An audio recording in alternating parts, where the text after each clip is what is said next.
मेरे प्यार बच्चों, आपके एग्जाम में 22 फरवरी को यह पेपर 100% देखने को मिलेगा। इस पेपर का मैं पूरा का पूरा सलूशन बताने वाला हूं, पूरा का पूरा सलूशन, एक भी क्वेश्चन छोड़ने वाला नहीं हूं। अगर आप 70 में 70 लाना चाहते हो तो मेरे प्यार बच्चों प्लीज आपसे रिक्वेस्ट है कि वीडियो को पूरा देखकर सारे क्वेश्चन याद कर लेना, ठीक है? क्योंकि वीडियो देखने से कुछ होगा नहीं, जब तक क्वेश्चन को याद नहीं करोगे तब तक आप एग्जाम में कैसे लिखोगे। तो मेरा रिक्वेस्ट है आप लोगों से कि पूरे क्वेश्चन याद कर लेना। ये पेपर आपके एग्जाम में आने वाला है 881, अब पूरा का पूरा करके आना। 95% हर एक सब्जेक्ट में आप लोगों को आने वाला है, ये मेरी गारंटी है। इस पेपर को हल करने के लिए आपके पास जो समय दिया रहेगा वो 3 घंटे 15 मिनट का समय दिया रहेगा। पहली बात, यहाँ पे अनुक्रमांक जरूर डाल लीजिएगा अपना, और यहाँ पे अपना नाम लिख दीजिएगा। यहाँ पे कुछ मेरे प्यार बच्चों निर्देश दिए गए हैं जो कि पढ़ना बहुत ही ज्यादा जरूरी है। पहला निर्देश में बोला है कि प्रारंभ के 15 मिनट परीक्षार्थियों को प्रश्न पत्र पढ़ने के लिए निर्धारित है। 15 मिनट में इस पेपर को पढ़ोगे मेरे प्यार बच्चों, और 3 घंटे में इस पेपर को सॉल्व करोगे। अगर सारे क्वेश्चन अभी याद कर लेते हो आप, तो गारंटी है मेरी कि आप 2-2.5 घंटे में पेपर पूरा करके चले आओगे। दूसरा है कि प्रश्न पत्र 2 खंडों में विभाजित है, खंड अ दूसरा खंड ब में विभाजित है। तीसरा पॉइंट, प्रश्न पत्र के खंड अ में बहुविकल्पीय प्रश्न है, जिसमें सही विकल्प का चयन करके ओएमआर शीट पर नीले अथवा काले बॉल पॉइंट पेन से सही विकल्प वाले गोले को पूर्ण रूप से काला करें, ठीक है? खंड अ में 20 ऑब्जेक्टिव क्वेश्चन आएगा, जिसका उत्तर आपको ओएमआर शीट पे देना होगा, वो भी नीले अथवा काले बॉल पॉइंट पेन से रंगना होगा, ठीक है? आगे देखिए, चौथा, खंड अ में बहुविकल्पीय प्रश्न हेतु प्रत्येक प्रश्न के लिए 1 अंक निर्धारित है। खंड अ में जो 20 ऑब्जेक्टिव क्वेश्चन है, तो एक ऑब्जेक्टिव क्वेश्चन 1 नंबर का निर्धारित है। मतलब 20 ऑब्जेक्टिव क्वेश्चन 20 नंबर का पूछा जाएगा आपके एग्जाम में, जिनका उत्तर आपको ओएमआर शीट पे देना है। आगे देखिए, पांचवा है कि प्रश्न पत्र के खंड अ के प्रश्नों हेतु 1 घंटा तथा खंड ब के प्रश्नों को हल करने हेतु 2 घंटे का समय निर्धारित है। खंड अ में जो 20 ऑब्जेक्टिव क्वेश्चन करने के लिए बोला है, उसको हल करने के लिए 1 घंटे का समय दिया है। आप चाहो तो 5 मिनट में कर लो, 10 मिनट में कर लो, ठीक है? लेकिन वो निर्धारित किया है कि 1 घंटे का समय आपको दिया जाएगा 20 ऑब्जेक्टिव क्वेश्चन को हल करने के लिए। और खंड ब में जो कि 50 नंबर के वर्णनात्मक प्रश्न है, तो उनको हल करने के लिए आपके पास समय रहेंगे, 2 घंटे का समय दिया रहेगा उसको हल करने के लिए। हाँ, अगला देखो निर्देश, छठवां, प्रत्येक प्रश्न के सम्मुख उनके निर्धारित अंक दिए गए हैं। मतलब हर एक प्रश्न के आगे बताया गया कि प्रश्न 1 नंबर का है कि 2 नंबर का है कि 4 नंबर का है या 6 नंबर का है। हर एक प्रश्न के आगे बताया गया कि प्रश्न कितने नंबर का है। देखो, पेपर स्टार्ट होता है यहां से खंड अ, ठीक है? और खंड अ में देखो बहुविकल्पीय प्रश्न पहले स्टार्ट होगा। और पहला प्रश्न देखो क्या है।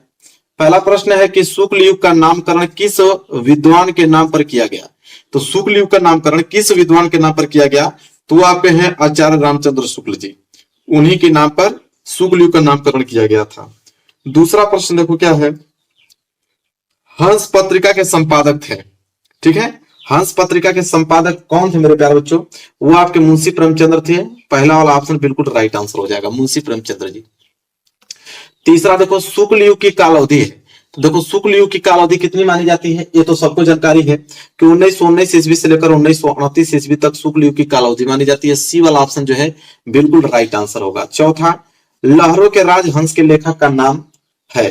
तो लहरों के राजहंस के लेखक का नाम है मोहन राकेश, मोहन राकेश। पहला वाला ऑप्शन बिल्कुल करेक्ट आंसर हो जाएगा। आगे देखो, प्रश्न नंबर 5वां। प्रश्न नंबर 5वां है, चिंतामणि के रचयिता है। तो चिंतामणि के रचयिता कौन है मेरे प्यारे बच्चों? वो है आपके आचार्य रामचंद्र शुक्ल जी।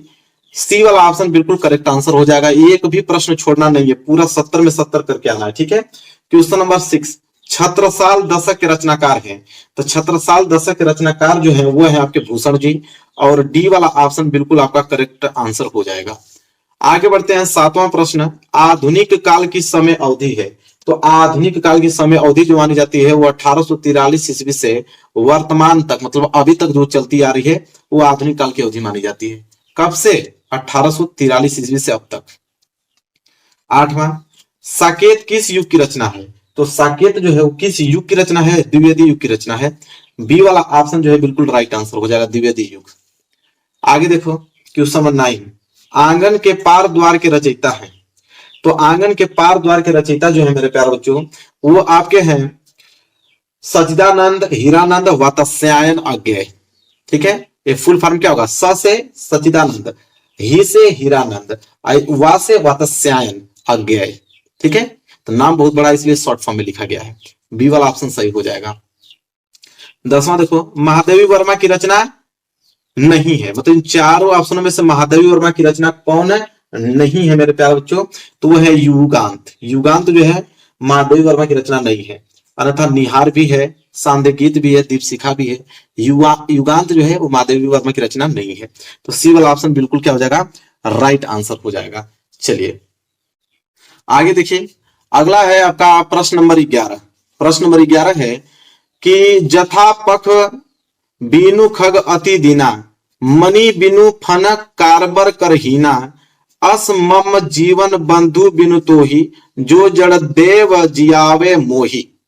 कह रहा है कि इन पंक्ति में कौन सा रस है, मतलब इन पंक्ति में कौन सा रस का प्रयोग किया गया है, तो करुण रस का प्रयोग किया गया है। सी वाला ऑप्शन बिल्कुल करेक्ट ऑप्शन हो जाएगा, करुण रस।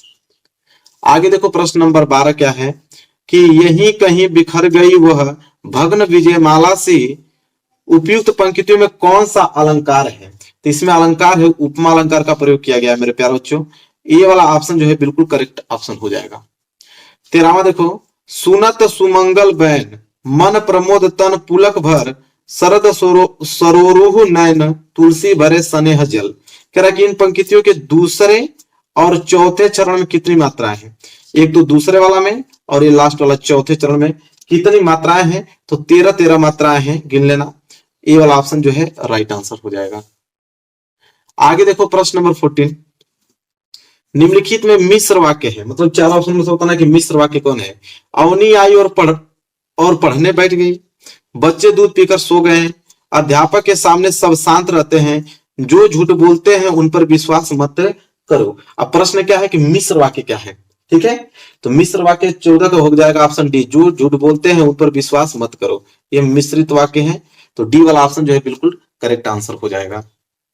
आगे देखो प्रश्न नंबर 15। प्रश्न नंबर 15वां क्या है कि वह अभी भी बैठ नहीं सकता।